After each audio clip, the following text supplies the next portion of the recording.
تو یہ اور یہی روایتیں ہیں.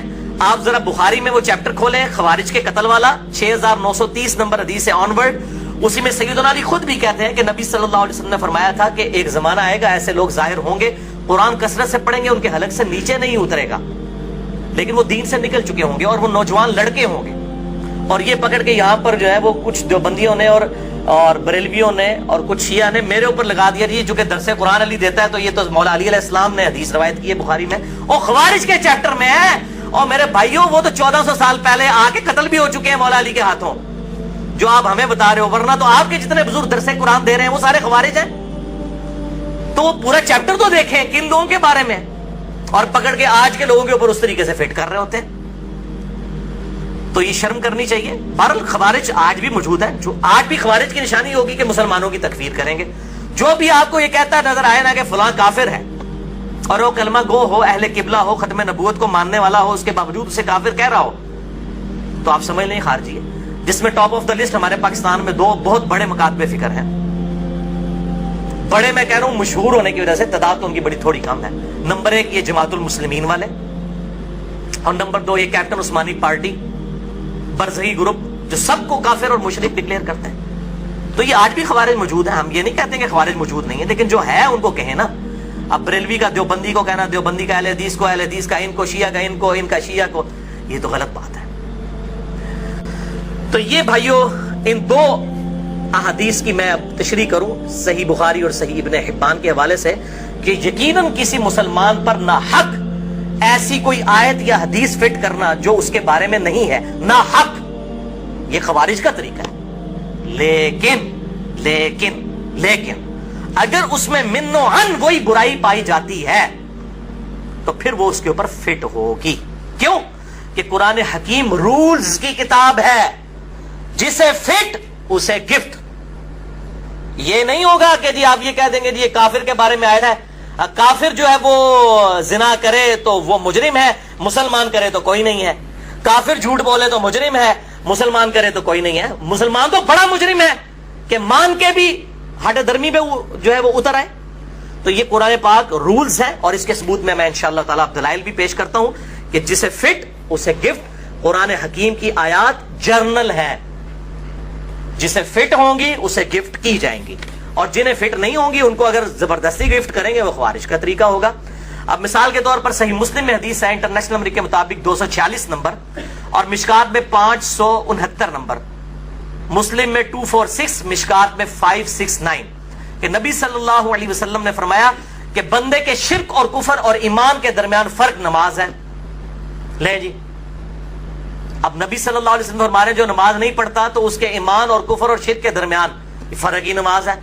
اب جو نماز نہیں پڑھے گا تو آپ اس کو یہ حدیث نہیں سنائیں گے, اور آپ اس کو یہ حدیث سنائیں وہ کہے گا جی آپ تو خارجی ہیں, دیکھیں آپ کفر اور شرک کا فتویٰ میرے اوپر لگا رہے ہیں. تو بھئی نبی صلی اللہ علیہ وسلم لگا کے گئے ہیں تیرے اوپر کہ کفر و شرک اور ایمان کے درمیان فرق نماز ہے. اس کو میں مزید بریف کرتا ہوں, آسانی سے انشاءاللہ سمجھ آ جائے گی کہ 2 اصطلاحات 2 ٹرمنالوجیز کو سمجھ لیجئے. نمبر 1 ہے شان نزول, سرکمسٹانسز, کن حالات پر کوئی آیت نازل ہوئی. اور نمبر 2 ہے سیاق و سباق, جسے ہم کانٹیکسٹ کہتے ہیں انگلش میں. کانٹیکسٹ کے ساتھ کیا بات ہے. تو یہ 2 بالکل الگ چیزیں ہیں میرے بھائیوں. سیاق و سباق تو قرآن حکیم میں موجود ہوتا ہے اپنی آیات کا, اور اس کے بغیر تو چارہ ہی نہیں ہے. اس کو نہ ماننا تو قرآن کا انکار ہے, لیکن وہ کانٹیکسٹ قرآن کا ہونا چاہیے, اس کے بغیر تو چارہ نہیں. مثلا قصہ آدم اور ابلیس 7 دفعہ قرآن میں آیا, 6 جگہ تو آیا کہ اللہ نے فرشتوں کو حکم دیا سجدہ کرو, سب نے کیا, ابلیس نے نہیں کیا. اس سے تو لگتا ہے کہ شاید فرشتہ تھا ابلیس, اور قرآن کہتا ہے کہ فرشتے تو اللہ کے حکم کی نافرمانی نہیں کرتے. لیکن سورۃ الکہف میں پھر جا کر آیا ساتھ ہی, سورۃ الکہف کے اندر کان من الجن ففسق عن امر ربی, وہ جنوں میں سے تھا اس لیے اس نے رب کی نافرمانی کی. تو پورا کانٹیکسٹ سیاق و سباق پتا چل گیا کہ جنوں میں سے تھا. یہ کسی بزرگ بابے نے نہیں بتایا, کسی حدیث نے نہیں یہ کانٹیکسٹ بتایا, قرآن کا اپنا کانٹیکسٹ قرآن کے اندر موجود ہوتا ہے. کانٹیکسٹ لیں گے. اب رہا مسئلہ شان نزول کا, تو قرآن حکیم اپنی آیات کو کسی پر فٹ کرنے کے اعتبار سے کسی بھی حدیث کا, کسی بزرگ کا, کسی امام کے قول کا محتاج نہیں ہے. شان نزول قرآن حکیم کی آیات کا کچھ بھی ہو، جسے فٹ اسے گفٹ، یہ رولز ہیں۔ قرآن حکیم کی ہر آیت کا شان نزول بھی نہیں ہوتا، چند ایک آیات ہیں جن کا شان نزول ہے، وہ احادیث کے اندر ہے۔ وہ ایک اچھی انفارمیشن ہے، آپ جو ہے وہ ضرور لیں، انفارمیشن کے طور پر اسے ضرور انجوائے کریں۔ اور اس حوالے سے شاہ ولی اللہ دہلوی نے کتاب لکھی ہے الفوز الکبیر فی اصول التفسیر، عرب و عجم میں اس کے پائے کی کتاب نہیں کسی شخص نے لکھی، بالکل چھوٹی سی کتاب ہے، درس نظامی میں بھی اور ایم اے اسلامیات کے کورس میں پڑھائی جاتی ہے۔ اس میں انہوں نے لکھا کہ قرآن حکیم کی جو تفسیر ہے اور شان نزول کے اعتبار سے بہترین تفسیر 3 کتابوں کے کتاب التفسیر چیپٹر ہے۔ صحیح بخاری کا کتاب التفسیر چیپٹر، جامعہ ترمذی کا کتاب التفسیر چیپٹر، اور المستدرک للحاکم کا کتاب التفسیر چیپٹر۔ یہ 3 کتاب التفسیر چیپٹرز جو بخاری میں، ترمذی میں اور المستدرک للحاکم میں موجود ہے، شان نزول کے اعتبار سے بڑی اہم ہے۔ تو تعویل خاص آپ کو پتا چل جائے گی کہ اس موقع پر نازل ہوئی یہ چیز۔ مثال کے طور پر صحیح بخاری میں آتا ہے کہ تیمم کی آیات اس وقت نازل ہوئی جب اس سفر کے دوران سیدہ عائشہ کا ہار گم گیا اور صحابہ کرام اسے تلاش کرنا شروع ہو گئے، اسی دوران کافی ڈیلے ہو گئے، اور پھر اس وجہ سے مجبوراً کسی ایسی جگہ پر پڑاؤ ہوا کہ پانی موجود نہیں تھا، تو تیمم کی آیات نازل ہوئی۔